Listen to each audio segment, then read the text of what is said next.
Kamel. Mais bien sûr, pour nous, Ligue Occitanie de rugby, c'est aujourd'hui le lancement quasiment officiel de toutes les opérations que l'on va mener ensemble pour arriver à ce fameux mois de septembre 2023, qui doit être une très très belle fête du rugby partout en France, partout dans le monde, mais particulièrement en ce qui nous concerne en Occitanie. C'est bien sûr une énorme satisfaction de voir que notre région n'a pas été oubliée, j'en reparlerai dans quelques instants. Avant tout, je veux saluer le travail acharné de notre conseil régional, à qui vont tous mes remerciements, pour son investissement, pour le sport dans des événements à l'échelle mondiale, comme celui qu'on est appelé à vivre, mais aussi dans son investissement quotidien dans la vie de nos clubs les plus modestes que notre conseil régional n'oublie pas dans ces moments difficiles, et je vais lui transmettre à Madame Delga tous les remerciements des clubs occitans. L'Occitanie, c'est le rugby, et une Coupe du Monde en France sans l'Occitanie aurait été totalement inconcevable. Le GIP a entendu l'appel de nos élus régionaux, certes, mais aussi de nos clubs, de tous nos responsables, et il n'a pas pu nous ignorer. La rentabilité a laissé la place à la culture, à l'histoire, à la passion quotidienne qui anime la population occitane. Membre du GIP en 2007, j'ai retiré quelques enseignements de cette première aventure. Je sais que pour nous, il y a 3 phases dans la Coupe du Monde. Il y a l'avant, le pendant et l'après, et toutes les 3 phases sont aussi importantes l'une que l'autre.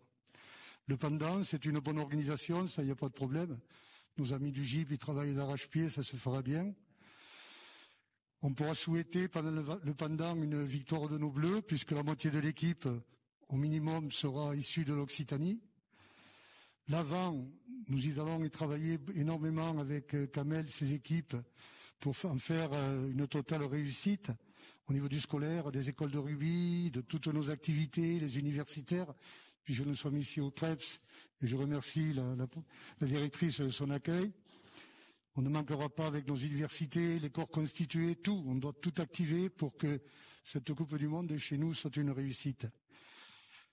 Une obligation importante pour nous, c'est que la Coupe du Monde, je ne souhaite pas qu'elle se limite à la Haute-Garonne, voire à l'ancienne Midi-Pyrénées, mais que toute la région Occitanie, notamment l'arc méditerranéen, ils soient totalement impliqués et le vivent à la même vitesse que nous. Et ensuite, bien sûr, l'après, savoir conserver tous les gamins qui viendront vers nous, la structuration de nos clubs, de nos éducateurs, en former un maximum, tout ça pour nous, c'est aussi important. Alors je ne serai pas plus long. Merci à la FFR, bien sûr. Merci au GIP. Merci à Mme Delga, M. Chibli, et nos encouragements très forts aux Caisses de France dans la période un peu difficile qu'ils traversent actuellement. Mais nous saurons, une fois de plus, sortir la tête de l'eau et retomber. Juste un dernier mot pour dire que les retombées économiques sur lesquelles nous allons aider fortement la région à travers nos réseaux des fédérations étrangères qui seront chez nous, bien sûr, nous aiderons avec nos modestes moyens la région à réussir aussi cet extraordinaire pari. Merci à vous tous. Bonne fin de journée et allez les Bleus. Merci.